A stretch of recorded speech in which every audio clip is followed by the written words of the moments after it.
What are you trying to accomplish? What would you like this, to be the end game for you? That's basically. Ultimately, it's to bring awareness and make people, realize what's really going on in this country. There are a lot of things that are going on that are unjust. People aren't being held accountable for, and that's something that needs to change. That's something that, this country stands for: freedom, liberty, justice for all, and it's not happening for all right now. Is this something that's evolved as a philosophy in your mind, and how has this kind of progressed that you make a stand like this? It's something that I've seen, I've felt, wasn't quite sure how to deal with originally, and it is something that's evolved. It's something, as I've gained more knowledge about, what's going on in this country in the past, what's going on currently. These aren't new situations. This isn't new ground. It's things that have gone on in this country for years and years and have never been addressed, and they need to be. Will you continue, Colin, to sit? Will you continue to sit? Yes, I'll continue to sit. I'm going to continue to stand with the people that are being oppressed. To me, this is something that has to change, and when there's significant change, and I feel like that flag represents what it's supposed to represent, and this country is representing people the way that it's supposed to, I'll stand. Specifically, what would you like to see change in order for you to stand? There's a lot of things that need to change. One specifically is police brutality. There's people being murdered unjustly and not being held accountable. Cops are getting paid leave for killing people. That's not right. That's not right by anyone's standards. Colin, so many people see the flag as kind of a symbol of military. How do you view it, and what do you say to those people? I have great respect for men and women that have fought for this country. I have family, I have friends that have gone and fought for this country. And they fight for freedom. They fight for the people. They fight for liberty and justice for everyone. And that's not happening. People are dying in vain because this country isn't holding their end of the bargain up as far as, giving freedom and justice and liberty to everybody. It's something that's not happening.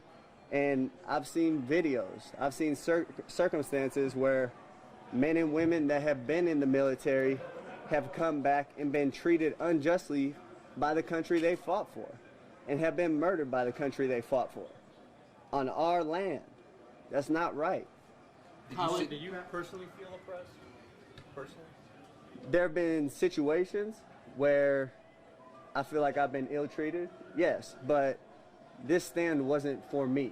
This stand wasn't because I feel like I'm being put down in any kind of way. This is because I'm seeing things happen to people that don't have a voice, people that don't have a platform to talk and have their voices heard and affect change. So I'm in a position where I can do that, and I'm going to do that for people that can't. Is this the first year that you haven't stood up? Did you do it other years, or is this the first time? This year's the first year that I've done this. You did all the preseason games so far? Yes. This is the first time it was noticed? Yes. How did your teammates respond when you explained yourself today, and what was the support like for you? The support I've got from my teammates has been great. I think a lot of my teammates come from areas where this might be a situation. Their families might be put in this situation. It's something that I've had a lot of people come up to me and say, I really respect you for what you're doing and what you're standing for. So to me, that's something that I know what I'm doing what's right, and I know other people see what I'm doing is right. It's something that we have to come together, we have to unite, we have to unify and make a change. What do you say to the people that say, hey, you're doing the right thing, but you're going about it the wrong way? I don't understand how it's the wrong way. To me, this is a freedom that we're allowed in this country. And going back to the military thing, it's a freedom that men and women that have fought for this country have given me this opportunity by the contributions they have made. So I don't see it as going about it the wrong way. This is something that has to be said. It has to be brought to the forefront of everyone's attention. And when that's done, I think people can realize what the situation is and then really affect change. You've done it every preseason game. are you almost relieved that it took this game and the questioning that followed to let your voice be heard? It wasn't something that I really planned as far as it blowing up. It was something that I personally decided I just can't stand for what this represents right now. It's not right. And the fact that it has blown up like this, I think is a good thing. You know, it brings awareness. Everybody knows what's going on, and this sheds more light on it. Now, I think people are really talking about it, having conversations about how to make change, what's really going on in this country, and we can move forward. Are you concerned this is seen as like a blanket indictment of law enforcement in general? What was that? Are you concerned that it can be seen as a blanket indictment against law enforcement in general? As far as what? I don't really understand what you're trying to get at. People getting murdered by police. I mean, do you think that it's seen as sort of an indictment against police? There is police brutality. Yeah. People of color have been targeted by police. So that's a large part of it. And they're government officials. They're put in place by the government. So, you know, that's something that this country has to change. There's things we can do to, you know, hold them more accountable, make those standards higher. You have people that practice law and are lawyers and go to school for 8 years, but you can become a cop in 6 months and don't have to have the same amount of training as a cosmetologist. That's insane. I mean, someone that's holding a curling iron has more education and more training than people that have a gun and are going out on the street to protect us. Colin, you plan on doing stuff beyond sitting? What was that? Do you plan on doing stuff beyond sitting during the national anthem, as far as activists, kind of, you know, rolling your sleeves up and getting out in the community? Yeah, most definitely. There are things that I have in the works right now that I'm working on to, you know, put together in the future and come to fruition soon. Those are things that I'll talk about as we get closer to those days. Colin, you say that it's a good thing that this is blowing up now because it's getting some attention. Any concern about the timing of it, a critical part of training camp, and the possibility of it being a distraction? No, I don't see it as a distraction. I think it's something that can unify this team. It's something that can unify this country. You know, if we have these real conversations that are uncomfortable for a lot of people, if we have these conversations, there's a better understanding where both sides are coming from. And if we reach common ground and can understand what everybody's going through, we can really affect change and make sure that everybody's treated equally and has the same freedom. Cap, has anybody from the league or the team or anybody said tone it down or anything? Because clearly you're speaking your mind right now. It doesn't seem that anyone's trying to, from the organization, whatever, is trying to quiet you. No one's tried to quiet me, and you know, to be honest, it's not something I'm gonna be quiet about. I'm gonna speak the truth when I'm asked about it. This isn't for a look, this isn't for publicity or anything like that. This is for people that don't have the voice. And this is for people that are being oppressed and need to have equal opportunities, you know, to be successful, to provide for their families and not live in poor circumstances. Have you been pulled over unjustly on court? You know, in your mind, have you been pulled over unjustly or had a bad experience in that regard? Yes, multiple times. I mean, I've had times where one of my roommates was moving out of a house in college, and because we were the only black people in that neighborhood, the cops got called and all of us had guns drawn on us. I mean, came in the house without knocking, guns drawn on one of my teammates and roommates. So I have experienced this. People close to me have experienced this. This isn't something that's a one-off case here, a one-off case there. This has become habitual. It's become a habit. So it's something that needs to be addressed. Colin, there are like 2,000 players in the NFL. You're a lone voice here as far as taking this stand. Why do you think you're the only one doing this? I think there's a lot of consequences that come along with this. There's a lot of people that don't want to have this conversation, that, you know, they're scared they might lose their job or they might not get the endorsements. They might not be treated the same way. And those are things I'm prepared to handle. And those are things that, you know, other people might not be ready for. It's just a matter of where you're at in your life, where your mind's at. And at this point, I've been blessed to be able to get this far and, have the privilege of being in the NFL and, making the kind of money I make and enjoy luxuries like that. But I can't look in the mirror and see other people dying on the street that should have the same opportunities that I've had and say, you know what, I can live with myself, because I can't if I just watch. Do you think you might get cut over this? I don't know. But if I do, I know I did what's right. And I can live with that at the end of the day. Does any of this reflect your relationship with the 49ers or with the NFL? Is this any part of that? No, this is about the way people have been treated by this country. When you addressed the team today, Colin, how long did you talk, and what was kind of the tone of it? It seemed like you were able to convert one person into your line of thinking that was a little skeptical. No, it was a conversation. They asked me to talk and just explain why I did what I did and why I felt the way I felt. And that's something, I had an open conversation with them. I told them why I felt that way and why I looked at things the way I do. And a lot of it has to do with the history of the country and where we're currently at.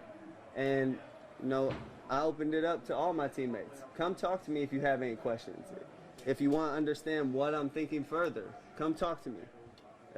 This isn't something that should be hidden and shouldn't be talked about. These conversations need to happen, and I think it's something that can bring everybody closer. Were there a couple guys that voiced how they felt against what you're doing to you? There were, I've had people say, no, I want to understand further. Let's talk. So I've had those conversations, and we'll continue to have them with my teammates. But it's something that the knowledge of what's happened in this country and is currently happening is something that I think everybody needs to know. And when you have the knowledge of those things, then you can make an educated decision on, what you really feel and what you want to stand for. Is any of this been a in distraction? terms of politicians or people outside the sports world to tell you that they support you through this? I've had a few people reach out. Quite a few actually, saying, we really support you. We're proud of you for taking that stand. We respect what you're doing. We know a lot's going to come with it, but we're behind you. And, that means a lot. That means that I'm not the only one that feels this way, and I'm not the only one that sees things this way. Is any of this going to distract the team from getting to the Super Bowl this year? Is there, are you guys talking more today about this, or are you talking about the plan to get to the Super Bowl? No, we're focused on football while we're in meetings, while we're on the field. That's what our focus is.